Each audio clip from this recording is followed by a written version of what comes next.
Hey, what's going on guys, and welcome back to another Fallout 4 mod review. Today we're checking out another brand new weapon mod known as the SR2 Veresk by CADAVVER. Now this is a mod I am very excited about. The SR2 is possibly one of my favorite IRL SMGs. This thing is super cool. I've always loved the aesthetic of it. It's such a neat design. It's retro and modern at the same time. It's got some really cool aesthetics that I just love, and I've been wanting to make a mod for this for Fallout 4 forever. Now, something holding me back was custom animations, but luckily we have somebody as talented as CADAVVER coming along to not only implement the weapon, but also give it a full suite of custom animations that make this thing shine. This mod comes with all the bells and whistles you would expect from a brand new weapon mod, including, again, custom animations, leveled list integration, a ton of customization over at the weapons workbench, even a couple of skins, and a whole lot more. Something I really appreciate about this mod is its faithfulness to the original weapon, including the built-in foregrip. Something very special about the SR2 is that it does have a foregrip that is built into the weapon that can be folded up or extended at a whim, and you can apply that at the weapons workbench in this mod. I've been watching the development for this mod for some time now over on Discord, and I'm so happy it's finally released. Again, this is one of my favorite weapons. You can even see some homage to this thing in the attachment pack, but now we have a proper standalone version in Fallout 4, and I'm so excited to talk about it. For starters, let's do a quick brief overview. If you want to get your hands on this weapon, it is added to the leveled list. You will actually start finding this thing after level 10 on triggermen and railroad agents, as well as vendors and the legendary list. So interestingly enough, this isn't spawned on your regular old raiders and gunners. You're going to have to do some hunting for this thing, or you're going to have to shed out some caps or get lucky on a legendary. On top of all of those leveled list spawns, though, there are also unique versions of this weapon that you can find out in the world. You can find the biohazard variant over at the hallucinogen building. You can find the ophthalmoscope in the Institute FEV lab. You can find fluorite over at Automatoy's headquarters, and you can find vapor in the ArcJet building. Additional features of this mod include fully built-in support for tactical reload, so out of the gate with the main version of this mod, you will have tactical reload support. However, if you're not using tactical reload, you can download an optional file that will remove it. Now, considering that this does have support for tactical reload, shows that there's a lot of really cool stuff going on with the animations in this mod. Like I said, there is a full suite of custom animations that we'll show off here in a little bit, including custom first-person and third-person animations. Additionally, different animations depending on which grips you have attached, as well as which magazines you have, so that's really cool. I think that covers most of the big stuff. Let's go ahead and take this thing in-game and start off by checking out its stats. You can see this thing has a base damage of 18, uses 38 rounds, has a fire rate of 159 in fully automatic, a range of 107, an accuracy of 78, a weight of 3.4 pounds, and a value of 423 caps. Now, the only statistic here that stands out to me is the value. It is a little bit high considering this thing spawns at level 10, but still, these are fairly balanced. Additionally, while we're here, let's go ahead and check out this model in 3D. This thing is absolutely beautiful. So excited to see this thing as a fully functional model in Fallout 4. Now then, let's go ahead and talk about custom animations as well as custom sounds. First of all, this thing has a beautiful new equipping animation.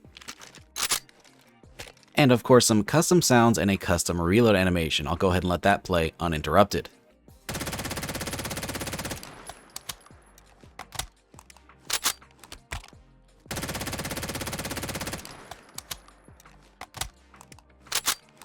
But on top of that, there's also a different grip animation if you have a foregrip equipped, which is pretty nice, as well as a custom reload for the drum magazine. I'll let that play now as well.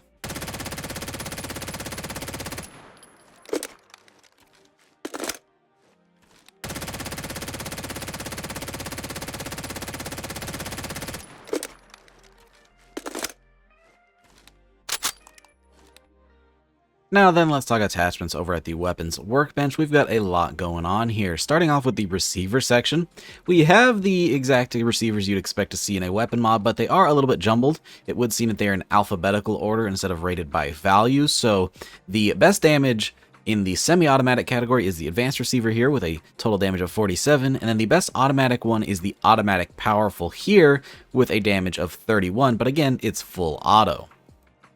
Then for the rail section, we do have an option to throw on a laser sight, which is a nice little addition. We have no barrel options, even though it is in the categories, there is nothing you can do here. For magazines, we have the standard mag and the drum mag, which again does come with those custom animations and holds 80 rounds compared to the standard 30. For the foregrip, we can choose to have the foregrip unfolded or folded.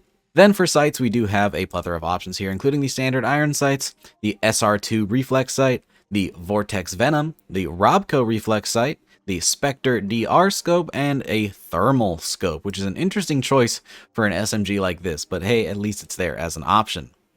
Then we also have a stock section where we can choose the standard unfolded stock, a folded version of that stock, which will fold it over the top of the weapon, a skeletal stock, and a tactical stock.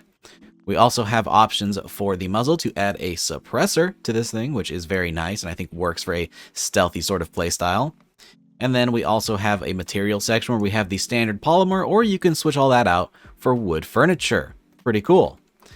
And then finally, we do have a damage modifier section where we have negative 100% all the way up to positive 100%. Now, quick little disclaimer here, if you don't have any receiver upgrades and you throw on the negative 100%, it does the very fun thing of making this have a damage of, 65,528, which is a little bit OP. So be careful with this one. If you're trying not to cheat, I would recommend not using damage modifiers at all.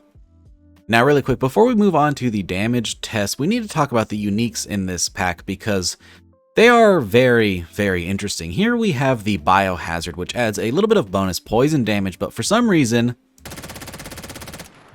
it shoots out lasers, which is actually pretty cool considering how high the fire rate is on this weapon. Now, the same is true for some of the other weapons. We've got some interesting projectiles. Here we have the Fluorite, which actually has some cryo damage, and it shoots out snowballs. Because why not, I suppose? Additionally, we do have the Vapor here. This one does additional electrical damage, which is pretty cool. And it has a sort of laser projectile as well. And finally, that leaves the one that I can never pronounce, which is the Ophthalmoscope, which is the Institute version, which also has a laser effect, except this one's interesting in that it only does energy damage. It has no ballistic damage whatsoever. So yeah, pretty interesting uniques in this pack.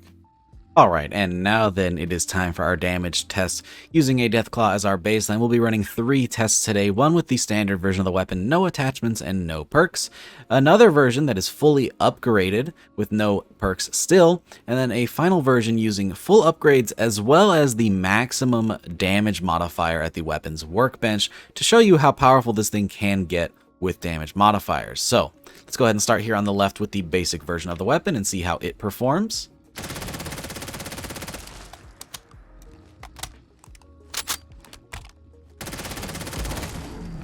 And then in about a mag and a half, using roughly 45 rounds, that Deathclaw is down. Not too shabby considering we're using 38 bullets. The damage may actually be a little bit high on this weapon. Again, my character has no perks on right now, so that's pretty interesting. Let's see how this thing does with the best automatic receiver. And that Deathclaw goes down in about 22 shots, so a nice improvement on the first version. Let's see how it does with that damage modifier upgrade. And that Deathclaw goes down in only 9 shots. Again, no perks on this character. That's just with the damage modifiers. If you threw on maximum automatic perks, this Deathclaw would go down in 4 or 5 shots, which is pretty crazy. It's possible this may need some minor damage adjustments, but overall it fares pretty well and could serve as a pretty functional weapon in the late game. But yeah, I think that covers just about everything in this mod. This is an excellent new SMG by CADAVVVER. I'm so excited for this one. I've already been talking about how much I love this thing, and I'm so happy it's available in Fallout 4. If you want to try this thing out, it is linked down in the description. As of right now, it is only on PC as far as I'm aware, but who knows, maybe we'll see a port to Xbox at some point in the future. One other small note is that this weapon does use 38 in the vanilla game. However, there is already a patch for caliber complex if you'd like to convert this thing to 9mm, and I almost guarantee there will be a patch for munitions very, very soon. With that though, I think we are done. Let's go ahead and wrap this up. I hope you guys enjoyed the video. If you did, don't forget to drop a rating. It really helps out the channel. Consider subscribing if you haven't already for more videos just like this. Big shout out to all of my patrons for supporting every single video, and of course a very special thank you to Avian4, Captain Chaos, Glasma, Helljumper, Indecisive Wolf, Cushy, Logan Rigmaiden, Mikerhan, Moonlit Gamer, Feed, Scott, Steven, Timmy76, YouthRC, and Voider for joining that Tier 3 Patreon membership. If you'd like to support the channel over on Patreon, you can do so using the link down in the description, but it is completely optional. Thanks again for watching, guys, and I hope to see you all in the next one. Peace!